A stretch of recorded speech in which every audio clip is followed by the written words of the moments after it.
Welcome to the Church Sound Podcast, part of the Repurpose Network, where kingdom culture, real life, and technology intersect. I'm your host, Prentiss Thompson, and what we do, we talk to real people, pastors, leaders, engineers, tech people, manufacturers, worship leaders, all about church, technology, and provide solutions for a successful Sunday morning service. You ready? It's time to take a ride. Let's go. Yes. Welcome to another edition of the Church Sound Podcast. I'm your humble host, Mr. Prentiss Thompson. I know you're looking at the screen. If you're looking at the screen, if you're listening, well, if you are listening, I want to give you the opportunity to watch because the hat I have on is rather dapper. It's rather dapper. You know, in my Harlem vernacular, it's fly. It's fly. It says something. It says it belongs somewhere. It says it's important. Not impotent, no, not like, medical thing, but important.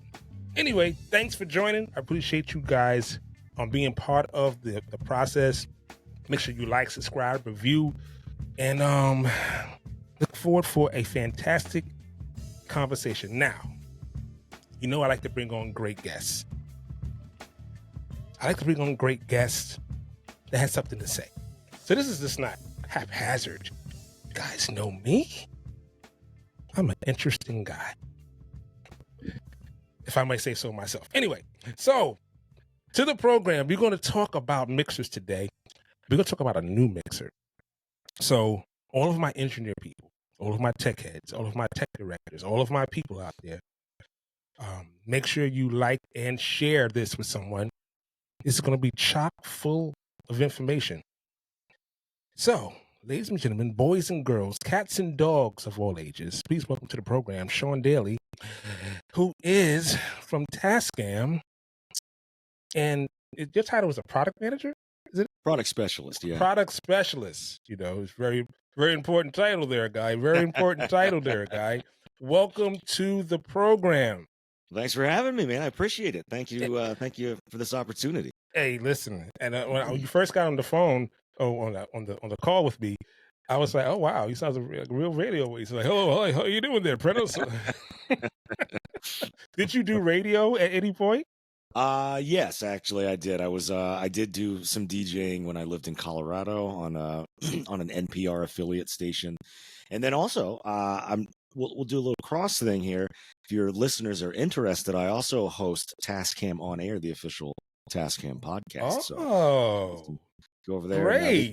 Yeah. It's fun. I know. Hey, listen. I know when you season your meat. It's a little, it's a little salt, pepper, paprika on your voice, there, brother. The paprika is key. That's what's key. The paprika is key. You got to say it right. The paprika. Yes.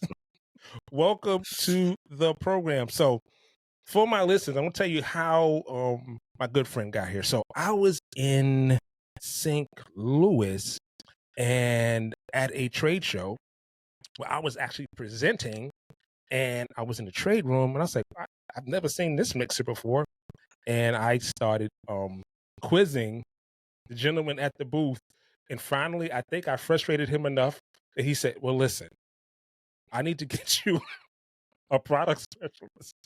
You, sir, have too many questions. You have too many poignant questions. So I'm going to hook you up with my good friend, Sean Daly. And I was like, great, let's do it. Because I know you guys have a new product out and called the Sonic View. Sonic View. That's right. Yeah. So it's a couple of mixers. We got the Sonic View 24 XP, the 16 XP, and then also a stage box, 16 and 16 out stage box, the SB16D. Great. So the one thing I did notice about it, which I thought was really, really smart on you guys, to have a built-in Dante. Yeah. Because Dante cards have gone away with the vapor. It's like, you can't even find them anywhere. So I said, that's the first thing he led with. He said, this has a built-in Dante card. I guess he saw that I was a professional or some sort. And Yeah. said, you need to know that, this is the built-in Dante card. what was the thought process behind that, other than accessibility and connectability? Well, so if you got to get a really good look at it, you probably noticed there's also, aside from the built-in Dante, there are two expansion slots on the back of it. And so we started developing this product pretty much right as we were dealing with the pandemic and going into the shutdown. And so that's when this became a conversation. And then once that happened, we had that there was that fire in China that just destroyed all the chips. And then we started seeing how other people that kind of occupy the same space out there, like all of a sudden now there's these Dante chip shortages because you just can't get them. So we figured, let's just build it in so you don't have to buy a card anyway. And also, that way these are being manufactured. So excuse me. So all of the mixers that we are going to put out with, these Sonic Views, they're just going to have the Dante. So, and they're just all in there. So those have all been secured. So we're not have to worry about any sort of chip Right. shortage or anything moving forward. Yeah. Right. Yeah. So Tascam has been in the audio business forever. I remember having a 4-track when I was a kid. So far back, I've severely dated myself here. So, but you guys are always kind of on the cutting edge of audio. And so what was the true thought? Because, it's so many digital mixers out there. And what was the true thought process behind this mixer that makes it so different? Sure. Well, I don't know if you recall, but Tascam, we had years ago now, probably 20 years ago or more now, that we had come out with some digital mixers. Right. Fairly early on in the digital mixer game. Yeah. And then those kind of went away, and we still get requests for those units. And it's like, man, these have been we haven't made these in, 15 years, whatever. So it's like, well, let's kind of jump back into this. And then, there's so much out there right now. And there's some companies who the workflow and the way that the internal aspects of their mixers work, it was like, instead of just going with here's how a mixer works, they, I don't know, for lack of they reinvented the wheel with how you like navigate through their mixers. And it can take a really long time for some other mixers in this space for you to pull it out of the box and get it set up and going. But this all, it comes routed right out of the box. So if you have a show to do on the fly, you're only limited by the time that you can plug in XLRs and get your signal going. It's already routed. And it was just kind of, it's very straightforward. And when, with the different screens on there and everything, when you're looking at it, it's all very intuitive. And part of it was, we kind of thought that a lot of products out there are no longer intuitive, and you have to, maybe take classes or something to be certified to use a mixer. And it's like, that's a lot, and, with this being the Church Sound podcast, there are a lot of houses of worship all over where you don't necessarily have a sound person that's been educated in running audio. So that's difficult for like volunteer staff to, get something, where it's difficult to use. So this is super simple, straightforward. Why not just do it like that? All of our stuff is super simple and straightforward anyway, So it's like, if you ever had a Porta Studio, it's just like using a big Porta Studio. With a nice big screen on it. Yeah. So I noticed, I was reading through the product description, and you had this big acronym called VIEW. Yes. And I know it stands for, I'm reading it, Visual Interactive Ergonomic Workflow. Right. What does that mean? So pardon me. So we've got, there are two different mixers. So there's the Sonic View 24 XP, and then there's the Sonic View 16 XP.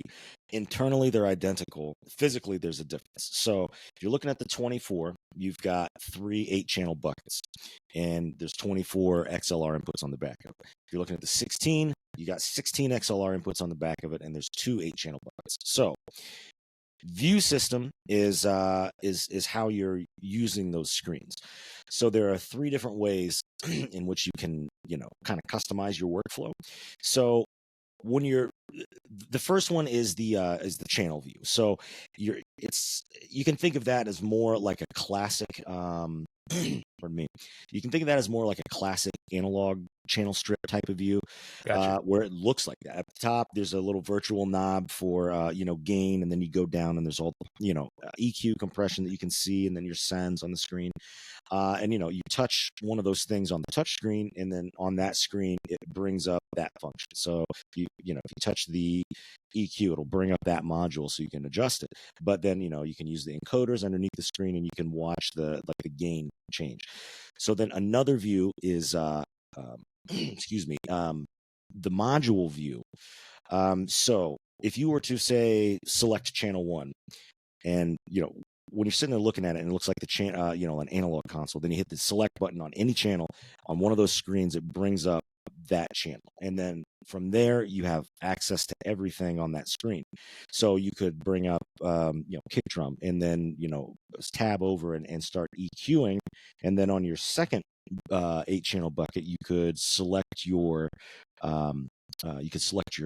bass guitar, for example, and then pull up the bass.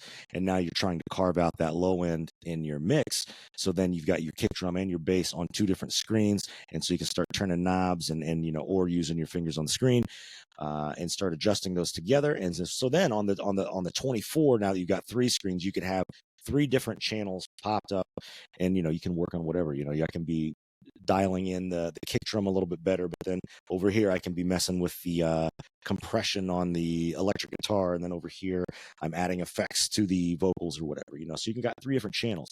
But then at the top, when you're looking at that one module there for your kick drum, at the top it says full screen. You touch that, and then it expands that one channel out on all 3 screens. So now you can work across 3 screens simultaneously. I keep using kick drum because that's always just like my channel 1, and that's just what I always think of. But so I can be, I can have my kick drum brought up, and I can be looking at everything. So I can have the EQ up here.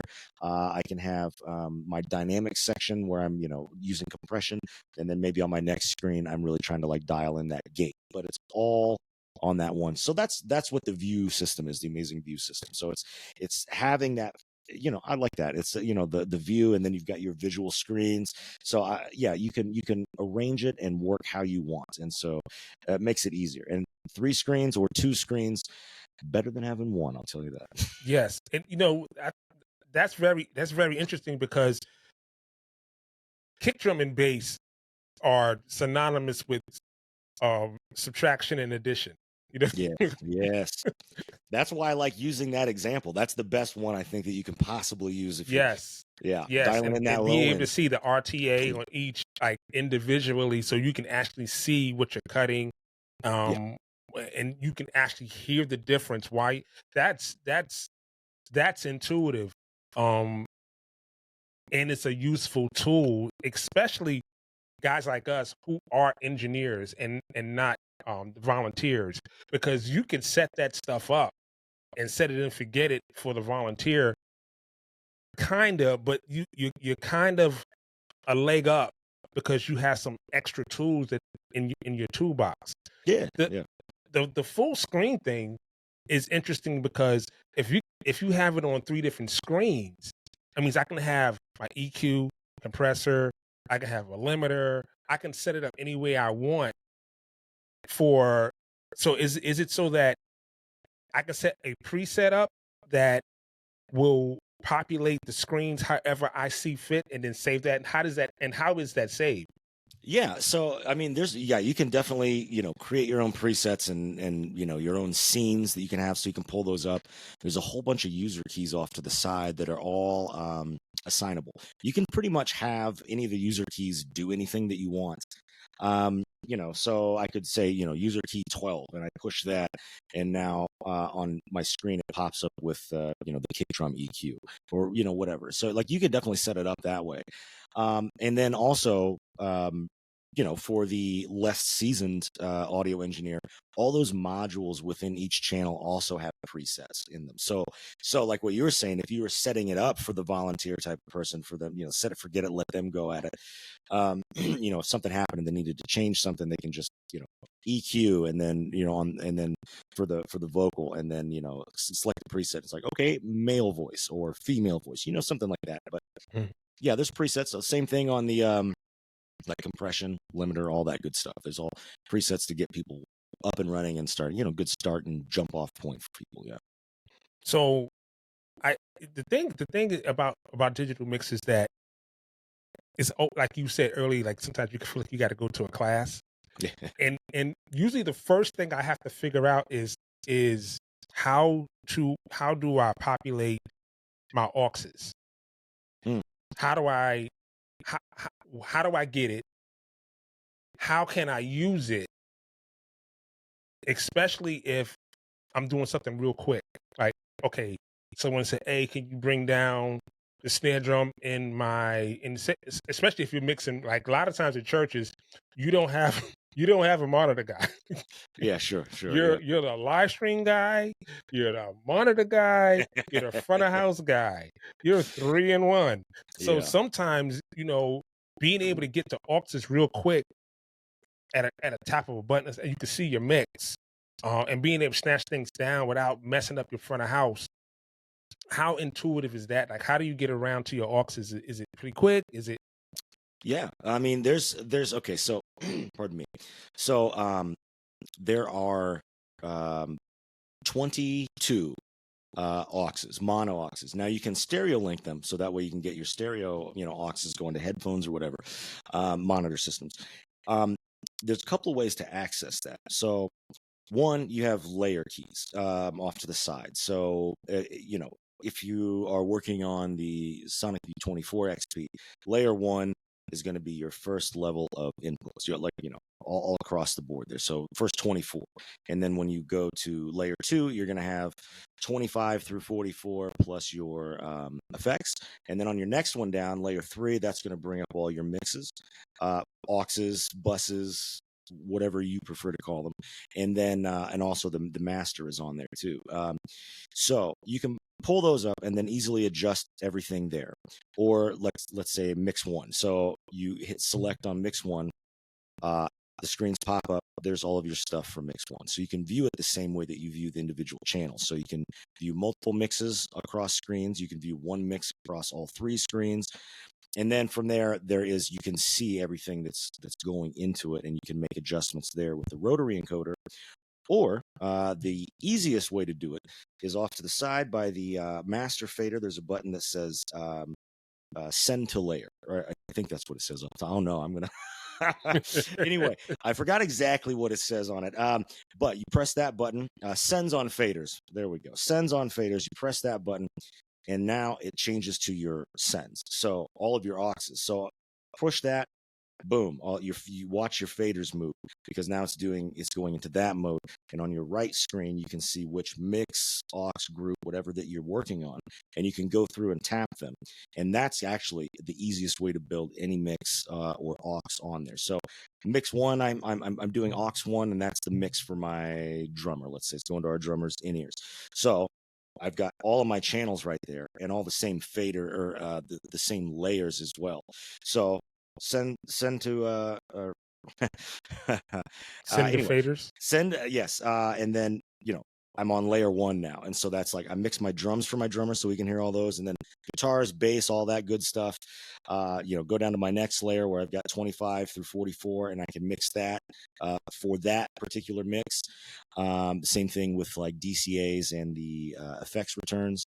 You can even send other mixes to mixes, so you can send aux 1 to aux 5 or whatever you want to do.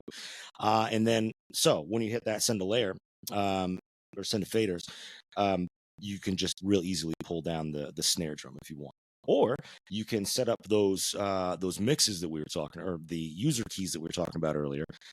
I've got user key 5. When I hit that, it now brings up my drummer's in-ear monitor mix. So I could just hit that and then pull that snare down just a little bit or whatever. So it's pretty easy. And and this is going to be a recurring theme here while we're talking about all this stuff. Everything's been made to work how you want it to work. There's not really one way to do anything on this console. So there's at least two ways to do just about everything on this console. So that way, whatever works for you best, do it. It's like, that's your production that you are mixing. Do it your way. Like, just dig in, and you shouldn't have to be restricted by what the manufacturer thinks you should do. Do it however you want it. So, Right. yeah. So let's talk about like do you guys have like third party plugins, or all of the products built from Tascam? Yeah, everything is Tascam. Yeah, it's not there's no like third party, like you can't import Waves. There's not a Waves card to bring into it or anything. What's the selection like as far as like different types of compressors, limiters, and Sure. So when you're using like the dynamic section, it's not something like when you pull up your compressor on your vocal. It's not like you can select between different types of compressors. Like I can't be like, oh, this is kind of 1176-ish. This is kind of LA2A-ish, something like that. It's just a pretty standard digital mixer. You have full control, or digital compressor. You do have full control over it. So all of the parameters are still there. You can set the knee, the threshold, everything, ratio, all that good stuff there. But there aren't like models of any of that. Gotcha. So especially in the church world, recording is huge, and being able to have the ability to do that, do virtual sound check, all of these things. Now if you don't have it, you're basically shooting your whole foot completely off. And on top of that, it's a great tool to train, beginning engineers. So this way they have a safe place to make mistakes, safe place to learn the console. How does that factor in with the Sonic View? Sure. So there's with recording, streaming, whatever, there's a lot of great options with the Sonic View to be able to do that with. So in the United States, Sonic View, well, for anybody out there listening who's not from the United States, in the US, it's the Sonic View XP, and then in the rest of the world, it's just Sonic View. So in the United States, it comes with a built-in 32-channel multi-track recorder in one of the card slots. So it's not hardwired in. If you don't want that or don't need it, you can always take it out and then put something else in that slot, one of our expansion cards. But so 32-channel multi-track recorder that records directly to an SD card. So and that is completely independent of anything else. So if you've got your show, or your praise and worship band, or whatever you're using this for, you're running this live show, and then completely separate, you can 32-channel multi-track record directly to that SD card. Also, if this is something that is being taken on the road with you, so let's say your act is touring around or whatever, you can record directly to that and then do the virtual sound check as well. So it'll just be in reverse. So now instead of recording it, you're using that multi-track recorder to play back, those recorded files. And so you can make, EQ and compression adjustments if it's going to be, set up basically the same again. So that's a super helpful tool. Also, there's a USB port on the back of this where you can use that as an audio interface. So 32 in, 32 out, 32-bit 96K USB audio interface. So you can hook that to your laptop or your desktop, whatever, and you can be tracking to your favorite DAW. So if you use Logic or Pro Tools, Ableton, whatever, so you can track all of that at the same time. Or you can even have that set up as like I'm using an interface right now to do this, as obviously you are, and you can use the Sonic View like this too for streaming. So you can have that as your input. Like you could have a Zoom meeting and have a full band playing over your Zoom meeting with that. And what's cool is you can do all of that at the same time. So you've got you're doing your live mix for front of house. You're tracking directly to your 32-track multi-channel recorder that's built into there, and you've got it hooked up to a computer, and you're streaming out to everybody over the internet. So you can really eliminate all the like excess gear with that, and just kind of streamline your whole thing. That's great because a lot of times, a lot of churches they'll have obviously have a separate audio interface running off on and off of aux, and God forbid you touch the wrong mix, Yeah. and yeah, yeah. So that's great to be able to have that. So are you able to mix it, or is it just like how do you send it? Yeah. So, pardon me. So one thing you could do is you could say, one of your auxes, you could make that your mix and send that out. Send that out. There's so many different ways to do some of that stuff. Like, or, you could use your front of house mix to just, also be the main one going for the streaming. Yeah. So, there's a lot of streaming software out there. There's a ton, obviously. And, some of them have that capacity to be able to, do a a multi-track mixing within it. And so if that's the case, then you can, you have all of your individual channels coming into some of that software, and then you can create your mix from there. I think OBS has the, I don't know how popular that is these days though, but OBS definitely has the It's option. popular because it's free. Yeah, exactly. It's free 99. Yeah. And with that interface part being said too, you could hook your computer up and then Mix it. fly in tracks from, like, say you've got a Pro Tools session that you've got this big horn section that you're trying to fly in because they're not there. You can always fly that in directly, and then you can set up some of those channels. Like I could set up channel 28, 29, and 30 to be this horn section, and then just select the USB output from my computer as the inputs on those, and then you have individual control of tracks that are already recorded in Pro Tools. So there's it's kind of powerful, especially for like a touring group, because I feel like people touring these days, a lot of folks are using backing tracks, like more and more and more. Yes. Also, great way to bring in a click track for your drummer too. So yes. Yeah. Especially if I visited a couple of churches when I was there, and they have their own production rooms. Obviously, they're mixing, they're mixing for the stream. This is a great option because now you don't need an interface. Right. Yeah. Absolutely. You don't need an interface. Basically, you're just saying, okay, cool, I'm going to send it here, and get yourself like a channel pack and a mouse and in a room, a pair of speakers and some cans, and Johnny's a dog. You know what I mean? Yeah, absolutely. Yeah. So what's the availability of the product now? Is it available? Yeah, it is. Yeah. We unveiled it this past year at NAMM out in California, and that was kind of the first look in the United States. And then it started shipping a couple of months after that. And so it's readily available. We're got a constant stream of them coming in.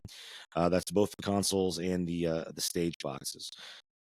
Excuse me. Also on the stage, we haven't really talked about the stage box much. I was about to ask you. All right, cool. Here's my question. I got one question. Ooh, let's go. What was the thought process behind 16 by 16? Because most stage boxes are 16:8. Yes. Why? Why though?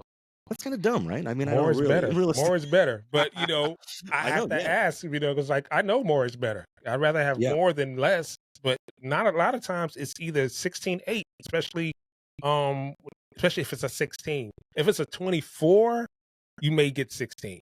Right. Yeah, you know what I mean? Yeah, maybe, but maybe not always. Right. Yeah, usually when the input count goes up, hopefully you're getting a little bit more output too. Right. But yeah, it's a Dante enabled stage box. So like we said before, built-in Dante on the consoles. So all you need is just Cat 5 cable, Cat 6, Cat 7, whatever. Run that to your stage and back. And then you have full control of the preamps on board. It's the same preamps that are in the console. But so you've got full control of that directly from the console. There's one screen in the menu that's like a Dante setup, and then when you get to that menu where you're setting up your if you're working with a Dante network, you set it up there. But it says I/O at the top. You touch that tab, and that's where you select your stage box, and then you can now you've got control. You give yourself control there, and then so all the gain that you're doing, all the gain adjustments are controlling the gain directly on the stage box itself.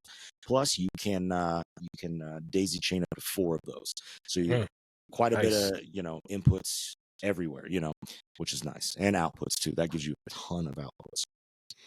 So let me ask you, like on your channel input.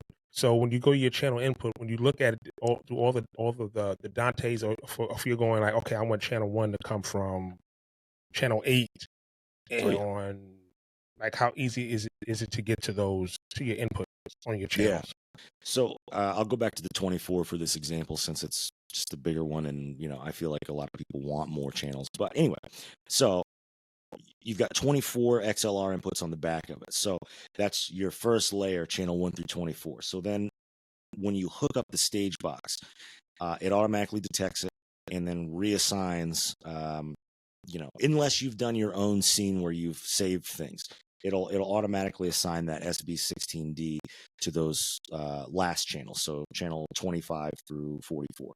So it'll start filling that up. But yeah, it's super easy to get to. So you go to your input screen.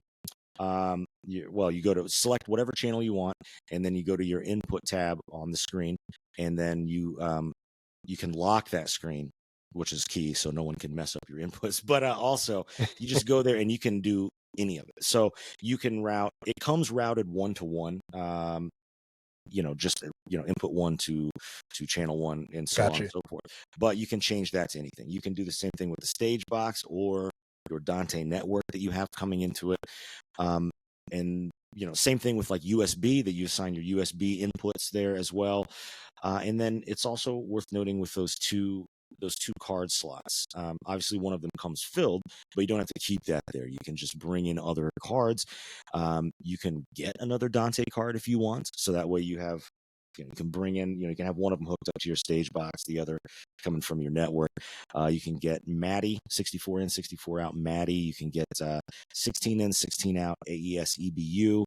Also analog over DB25, which are outputs. So that gives you 2 DB25 outputs. So that gives you 16 channels there. And again, that's all of those cards. Those are going to be, if you have both of the slots filled, those are options for you to fly in tracks from those. Or to reassign inputs from there, rather. So what's the price point for a 16 and a 24 and the stage box? Yeah, sure. So the stage box, I kind of almost hate doing this part over air, just because you never know what's going to go on, and prices can always change. Gotcha. You know what I'm saying? So roughly, it's not that big. It's under. So we'll just do a quick disclaimer here. So for anybody listening to this right now, we are talking at the end of October 2023. So anyway, man. So all right. So as of right now in the United States, the Sonic V24 XP $69.99. So you're getting 32-bit 96K audio with built-in Dante audio interface, multi-track recorder built into it. All for that price, that's $69.99.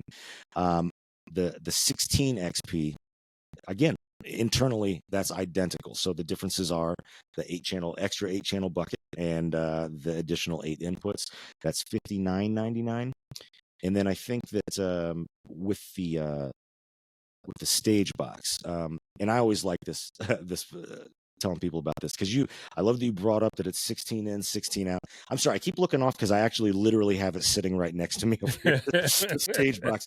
And but 16 in, 16 out. Normally 16 in, 8 out. The stage box is 20. Let me see here. Actually, let me look that up. I believe it's $24.99. So $2,499. And that's a decent price point. I don't think that there are many Dante-enabled stage boxes that are 16.8 that are available for that price, and then you get the 8 additional inputs. Also, that works with it works with any Dante network, not just Sonic View. So if you've got something else already, well, A, switch to a Sonic View, but B, you can get that to use for your other console. So. Which is great, because it throws out it being proprietary. Yeah, absolutely, yeah. Yeah, it definitely throws that out. So closing moments of this product. It's really intuitive. I mean, I wish I had one in front of me because I love to play with it. I love to bring it to a church somewhere and set it up and mix.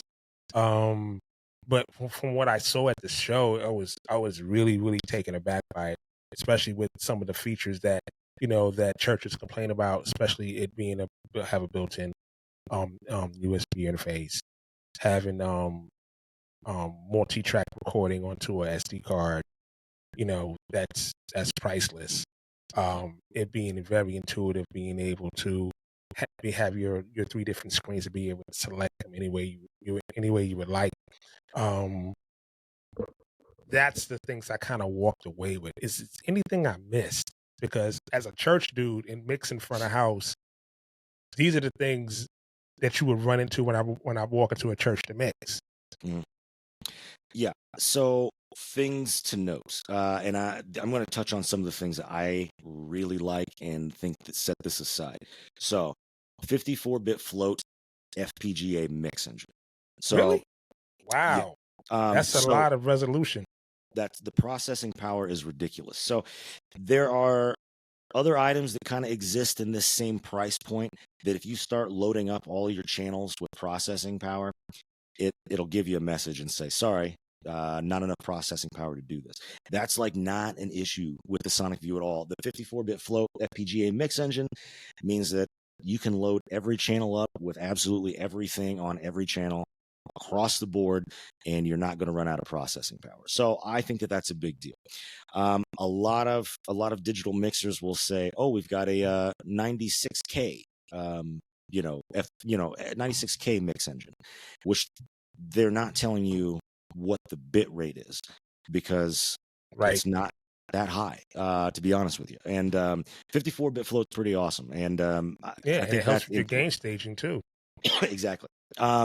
So let's see here. What else is great about this? 32-bit 96K audio coming in. And I was talking with my friend Andrew earlier, today, and big church sound guy. And we were talking about the Sonic View, and he was saying that he feels like more church audio should switch over to 32-bit 96K, especially 96K. The 32-bit gives you the additional headroom. The 96K gives you the ultra clarity there. Right. And again, a lot of mixers are not doing that. You're limited to 48K on a lot of that. And well, I'm not saying that doesn't sound good, but if you've got the option to make your stuff sound better. Also latency. This is the Sonic U series has the lowest audio latency. So analog to analog all the way through your board, 0.51 milliseconds. So that's not audible at all. That's great.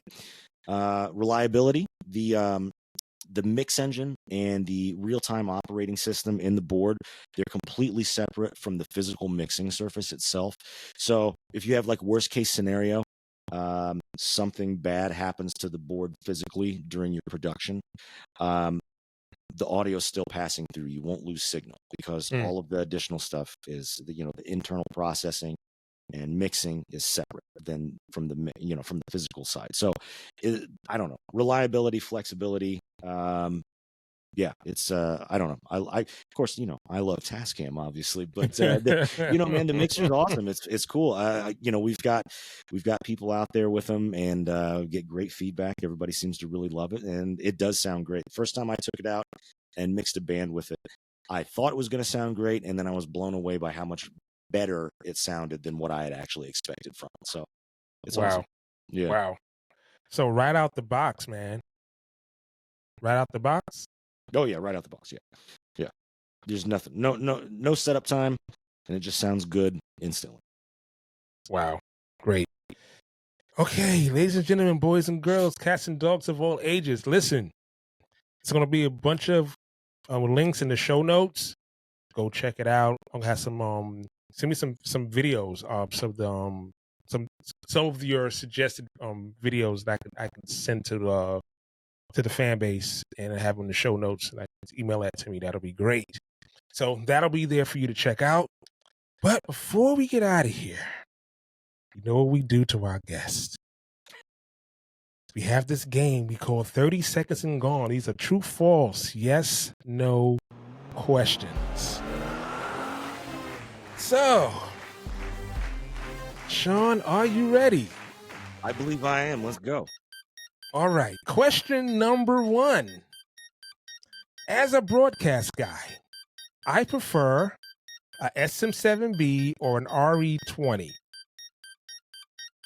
SM7B. SM7B. Okay. As an engineer, studio engineer, I'm a SSL guy or a Neve guy. SSL. Oh, you like that clean sound? Okay. Question number 3. When I mic my drums in the studio, I use 2 mics or 1 You mean like on each tom or on your kick drum. on the kick drum? On the kick drum, because you know that's your thing. I use 2 in and out. 2 in and out. 2. You use a FET. How would you use a FET 47? How would you use? FET on the outside, and then usually something pretty simple like a D112 on the inside. D112. Good choice. Last question. As a kid, what was your favorite cereal? Oh my goodness. As a kid, Frankenberry. Frankenberry. Ladies and gentlemen, boys and girls, he survived. He survived with flying colors. Over here. Oh, yeah. Hey, Sean, thank you so much for joining the podcast. I'm sure the guests, listeners, followers, subscribers, their family, and I'm pretty sure they got a lot from it because they know I'm crazy. And now they know you're crazy too. Now they know.